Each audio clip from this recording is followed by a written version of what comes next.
السلام علیکم، welcome to my YouTube channel. میں ہوں شعیب معظم.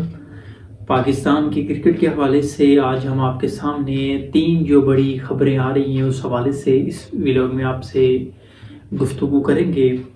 سب سے پہلے تو جو فخر زمان کی ریٹائرمنٹ ہے اس کے بارے میں کہ وہ ریٹائرڈ ہو رہے ہیں یا نہیں ہو رہے، یا یہ صرف خبریں ہی ہیں. اور دوسری بات جو محمد رضوان نے آسٹریلیا جانے سے پہلے کی، اور چیئرمین پی سی بی کا کیا موقف ہے فخر زمان کے حوالے سے. یہ تین عام باتیں آج ہم آپ کے سامنے رکھیں گے. اور اگر آپ پہلی دفعہ ہماری ویڈیو واچ کر رہے ہیں، پہلی دفعہ ہمارے چینل پہ آئے ہیں، تو پہلے ہمارے چینل کو آپ لازمی سبسکرائب کر لیں، بیل آئیکن کو بھی لازمی پریس کر لیں تاکہ جو آنے والی ویڈیوز ہیں وہ آپ کا جو اس کا نوٹیفیکیشن ہے وہ آپ تک پہنچ سکے.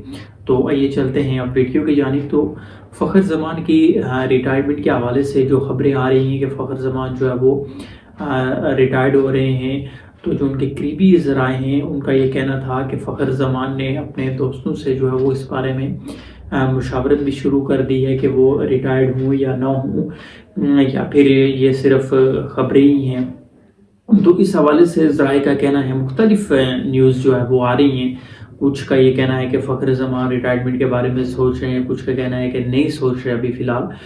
لیکن جو ٹویٹ جاری ہوا فخر زمان کے اکاؤنٹ سے، ٹویٹر سے، وہ جو جاری ہوا اس کے بارے میں بھی انکشافات سامنے آئے ہیں کہ وہ ٹویٹ فخر زمان کی اجازت کے بغیر جو ہے وہ نشر کیا گیا. ٹویٹ فخر زمان اس حق میں نہیں تھے کہ وہ جو وقت تھا وہ صحیح نہیں تھا، اور فخر زمان کو اس ٹویٹ کی وجہ سے سینٹرل کنٹریکٹ سے بھی محروم ہونا پڑا. اور پاکستان کی ٹیم جو دورہ آسٹریلیا، زمبابوے اور ساؤتھ افریقہ کے لیے جو سلیکٹ ہوگی اس سے بھی فخر زمان جو ہے وہ محروم ہو سکتے ہیں. اور جو آئی سی سی چیمپئن ٹرافی ہے اس پہ بھی جو ہے وہ سلیکشن جو ہے اس پہ بھی ابھی سوالیہ نشان ہے فخر زمان کی، کیا ہے فخر زمان اس میں کھیلیں گے یا نہیں کھیلیں گے. یہ ٹویٹ جو جاری ہوا یہ پلیئر کا ایجنٹ ہوتے ہیں، وہ جاری کرتے ہیں. جو آپ کے ٹویٹر اکاؤنٹ ہوتے ہیں، سوشل میڈیا جو اکاؤنٹ ہوتے ہیں وہ ہینڈل کرتے ہیں. اور اس میں یہ جو کمپنی ہے تو یہ اس کو جو ہینڈل کر رہے ہیں اس میں پاکستان کے سابق کپتان انضمام الحق وہ بھی ان مالکان میں شامل ہیں.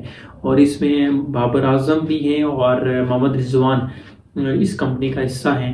اور ایک ہی ایجنٹ جو ہے وہ ان کو ڈیل کر رہا ہے، فخر زمان، بابر اعظم اور محمد رضوان کو. اور وہ ایجنٹ ہی جو ہے وہ اس کے کہنے پہ یہ ٹویٹ جاری کی گئی، یا پھر اس نے کی یا پھر اس کے کہنے پہ کی گئی. یہ تو آپ سامنے آئے گی جب بات، تو پتہ چل جائے گا. تو فخر زمان جو ہے وہ اس سے ناخوش ہیں اور انہوں نے اس سے اپنی رائے جدا کر لی ہیں اس کمپنی سے. ان کا یہ کہنا تھا کہ میری اجازت کے بغیر آپ نے جو ہے وہ ٹویٹ جو ہے وہ شائع کیا اور اس کی وجہ سے مجھے نقصان کا سامنا کرنا پڑا. اور دوسری جو عام بات تھی وہ یہ تھی کہ فخر زمان ریٹائرمنٹ کے بارے میں سوچ رہے ہیں یا نہیں سوچ رہے. تو اس حوالے سے ابھی تک کوئی مصدقہ اطلاعات نہیں ہے کہ فخر زمان ریٹائرڈ ہو رہے ہیں، یہ صرف نیوز ہی ہیں. تو فخر زمان ریٹائرمنٹ کے بارے میں نہیں سوچ رہے فی الحال.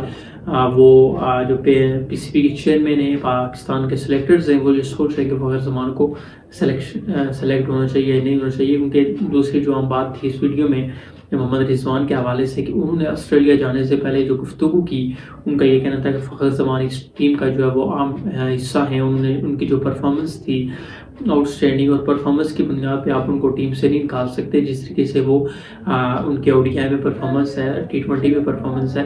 تو اس لیے محمد رضوان نے بھی جو ہے وہ اب سفارش کر دی ہے فخر زمان کی کہ ان کو بھی ٹیم میں لازمی ہونا چاہیے. پی سی بی کے چیئرمین محسن نقوی سے جب میڈیا نے سوال کیا کہ فخر زمان کو ٹیم سے کیوں ڈراپ کیا اور ان کو آئی سی سی چیمپئن ٹرافی کے لیے سلیکٹ کیا جائے گا یا نہیں کیا جائے گا، تو ان کا یہ کہنا تھا کہ فخر زمان کی جو سلیکشن ہے وہ سلیکشن کمیٹی جو ہے وہ دیکھے گی، اور عاقب جاوید ان کمپنی جو ہے وہ دیکھے گی کہ عاقب جاوید اور سلیکشن کمیٹی کے جو باقی ممبران سے اگر وہ چاہیں گے تو فخر زمان جو ہے وہ سلیکٹ ہو جائیں گے. اور اس میں ایک اور عام بات جو سینٹرل کنٹریکٹ کے حوالے سے جس طریقے سے ہم فخر زمان کی بات کر رہے ہیں، اس میں 2-3 عام کھلاڑی اور بھی ہیں، جس طریقے سے امام الحق ہیں. امام الحق کی اگر آپ او ڈی آئی میں پرفارمنس دیکھتے ہیں، آؤٹ اسٹینڈنگ ان کی پرفارمنس ہے، لیکن ان کو بھی سینٹرل کنٹریکٹ سے جو ہے وہ محروم کر دیا گیا. شاداب خان میرے خیال سے ابھی تک سینٹرل کنٹریکٹ میں موجود ہیں. تو امام الحق کو ٹیم سے بھی ڈراپ کر دیا گیا. شاداب خان بھی ٹیم سے ڈراپ ہے، لیکن امام الحق کی جو پرفارمنس تھی او ڈی آئی ٹیم میں، آؤٹ اسٹینڈنگ پرفارمنس ان کی ابو لگ بھگ 50 کے جو ہے وہ ان کی ODI میں ایوریج ہے. تو سائم ایوب کے اگر آپ نظر دوڑائیں گے ODI میں تو اس طریقے سے ان کی پرفارمنس نہیں تھی، لیکن امام الحق کو آپ نے ٹیسٹ ٹیم سے بھی ڈراپ کر دیا، حالانکہ شان مسعود سے کہیں گنا اچھی پرفارمنس تھی ان کی ٹیسٹ میں، لیکن ان کو بھی جو ہے وہ ٹیسٹ ٹیم سے بھی نکال دیا، پھر ODI ٹیم سے بھی نکال دیا. تو یہ ان کے ساتھ بھی زیادتی ہے. جس طریقے سے ہم فخر زمان کے حوالے سے بات کر رہے ہیں کہ ان کے ساتھ بھی زیادتی ہوئی ہے، تو امام الحق کے ساتھ بھی یہ زیادتی ہے کہ ان کو جو ہے وہ ٹیم سے ڈراپ کیا گیا بغیر کسی وجہ کے.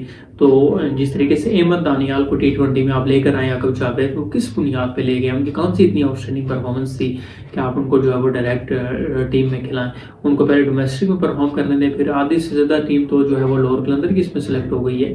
جس طریقے سے لوگ باتیں کر رہے ہیں تو یہ وقت دور نہیں ہے. جس طریقے سے جانداد خان آئے، احمد دانیال آئے، شہنشاہ فریدی، عبداللہ شفیق، صاحبزادہ فرحان، یہ سارے لاہور قلندر سے ہی بلانگ کرتے ہیں.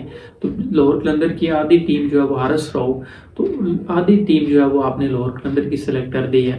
حالانکہ دوسری اگر احمد دانیال سلیکٹ ہو سکتے تھے تو انہیں شاہ، پھر نسیم شاہ کے جو بھائی ہیں عبید شاہ، وہ بھی سلیکٹ ہو سکتے تھے، وہ کیوں نہیں سلیکٹ ہوئے؟ تو اگر اسی طرح سے ہی سلیکٹ کرنی ہے تو پھر سوالیہ نشان ضرور آئے گا عقب جاوید آپ کی سلیکشن پہ.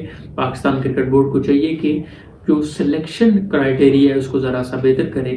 ٹیم سلیکٹ کرنے میں ڈومیسٹک پرفارمر جو ہوتے ہیں ان کو اٹھائیں، جس طریقے سے ابھی ساجد خان اور نعمان علی کو اٹھایا اور انہوں نے پرفارم کیا. سعود شکیل کی ڈومیسٹک میں پرفارمنس تھی. اسی طریقے سے ہی T20 یا ODI میں جب کھلاڑی کو سلیکٹ کرتے ہیں تو ڈومیسٹک کی جو پرفارمنس ہوتی ہے اس کو لازمی جج کیا جائے. یہ تھی ناظرین آج کی اس ویڈیو میں اپڈیٹس. مزید اپڈیٹس کے لیے اب